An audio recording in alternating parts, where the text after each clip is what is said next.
Have you been keeping up with the latest announcement from the kickoff of Developer Week? No worries if you haven't.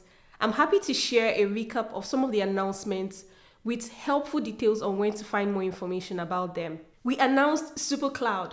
SuperCloud will take the burden off of developers by deciding where to run their code. The decision of where to run your code, either closest to your users or where your data reside, is taken care of for you, so you don't have to worry about it. We also announced that queues are now in open beta, giving you access to a queue to send, subscribe, and deliver messages to.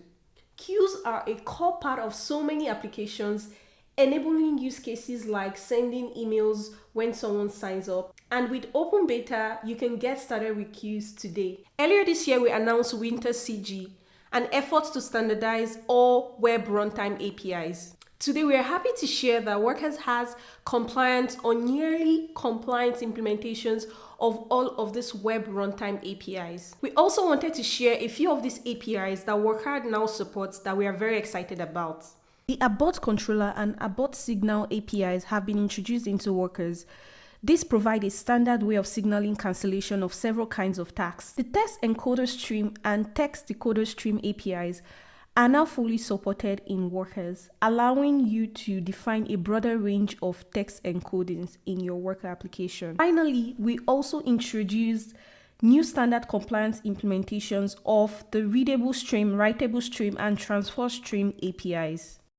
Hey everybody, it's Developer Week here at Cloudflare, and today I'm going to be bringing you day 2 of our quick roundup of all the things that we announced today. And as always, with a focus on storage, today we're going to have a super exciting list of things for you to check out. So first, we have the R2 Super Slurper. Try saying that a couple times fast. It's a really easy to use tool that allows you to import all of your data from S3 into R2 in just a couple clicks. Today we're announcing that it's in private beta, so if you're interested and want to use it, make sure and go check out the announcement blog post and follow the link to sign up for the private beta. If you've been waiting to get started with Cloudflare Workers, you're in luck. So over at workers.new/templates, we've announced a bunch of new templates as well as updated some existing ones to help you get started building your next great application. For instance, you can build a simple image sharing website or a paid video streaming service using Stream and Stripe Checkout, as well as integrate with all kinds of tools that we already have in our product suite, like R2, Durable Objects, KV, and many, many, many more. So make sure to go check out workers.new/templates and read the blog post to learn more about all of the exciting improvements we've made to our Workers templates. Next up, we're announcing the open beta for Cache Reserve. So if you're not familiar, a couple months ago, we announced Cache Reserve, which allows you to improve your application or website's cache hit rates using R2. Now with the announcement of the open beta, you can go into the caching section of the Cloudflare dashboard and get started using Cache Reserve today. Make sure to go check it out.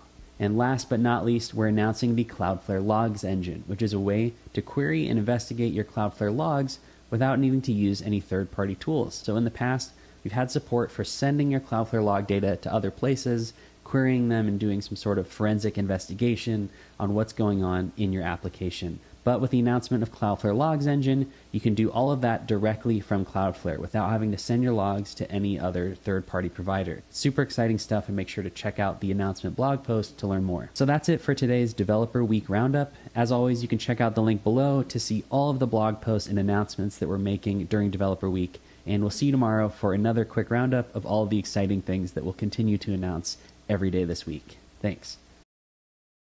Today's announcements are focused on the new building blocks on our developer platform. We're excited to announce D1 Open Alpha. D1 is Cloudflare's first SQL database, and it is well integrated with Workers to enable you build full-stack applications without hassle. You can get started with D1 today from your Cloudflare dashboard. The changes made in the UI are immediately available in your Worker. You can also manage your databases using Wrangler CLI. If you've been waiting to try D1 out, Here's your chance to do that now. We are also excited to announce the release of private beta for Workers Browser Rendering API. Wow, that was a mouthful. The rendering API helps you simplify your workflow by running automation in Workers. You can now do cool things like capturing an image or taking a screenshot. Want to capture an image in your Worker? All you need to do is these 2 steps. First, add a binding to your Wrangler configuration file. Secondly, write a script that allows you taking screenshots and save the image to your R2 bucket. We released a new API documentation for Cloudflare. The new API documentation standardizes our API content and also helps improve the experience for developers using our APIs. We are also excited to announce the general availability of Open API schemas for Cloudflare. Open API is a widely adopted standard for defining APIs. And as of today, we have fully adopted it for our own new API documentation. We have the schemas on GitHub if you would like to check it out,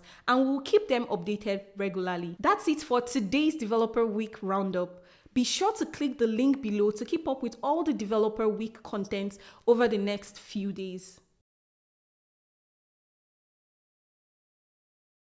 Hey everybody, it's Developer Week here at Cloudflare. Today we're focused on developer experience, and we have a number of really exciting announcements for both Pages and Workers users. Let's dive into it. So first up is Pages Functions. So if you aren't familiar, Pages Functions is a full stack framework for building applications using serverless functions right alongside your static sites. We've already seen incredible adoption of Pages Functions from developers building full stack applications on Cloudflare. And today we're really excited to announce that Pages Functions are now generally available. So if you haven't used Pages Functions yet and you've been looking for a good time to jump in, now is definitely the time. Check out our updated documentation and a number of tutorials that we have in our documentation site to learn more. One of the most common requests that developers building with Cloudflare have is the ability to version their Workers projects. And today we're excited to announce a solution to that problem.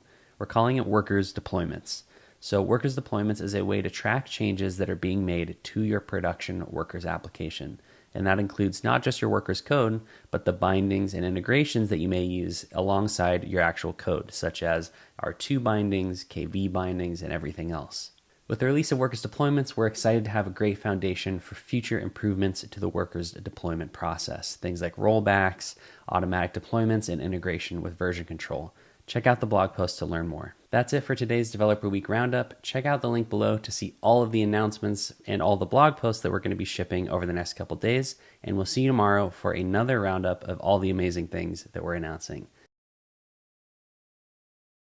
With a focus on observability, let's see what cool things we announced today. We're excited to announce that Workers Log Push is now available to all our customers. We announced Wrangler Tail last year, a way for you to access live stream of your logs to help you debug and identify application errors. We are extending that functionality to give developers the tools they need to debug their applications. Workers Log Push includes metadata about requests and console log messages, and it provides support for observability tools like Datadog and New Relic. We are thrilled to announce that Workers Analytic Engine is now in open beta. Workers Analytic Engine is a new tool we release to help developers and product team gain insight into their code running in Workers, provide analytics to their customers, and even build usage billing systems on our platform.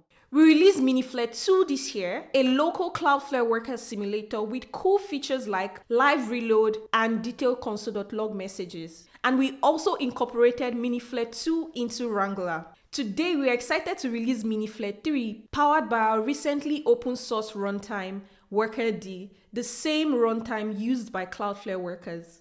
MiniFlare 3 is going to be the new default for Wrangler. A year ago, we built a system to generate types for Cloudflare Workers runtime. This enabled developers see code completions in their IDEs for Workers API and also type check their code before deploying. With a goal to consistently deliver a great experience for developers building with Cloudflare Workers, we're excited to share the next major release of Cloudflare Workers types. To get started today, all you need to do is run the command npx wrangler init. If you have an existing project, we encourage you to upgrade to the latest version of Cloudflare Workers types. That's it for today's Developer Week Roundup. We hope you had a chance to catch up with all the announcements we've made this week. If you want to have a glance at all the announcements, head over to the website displayed on the screen. Until next time, have a great day.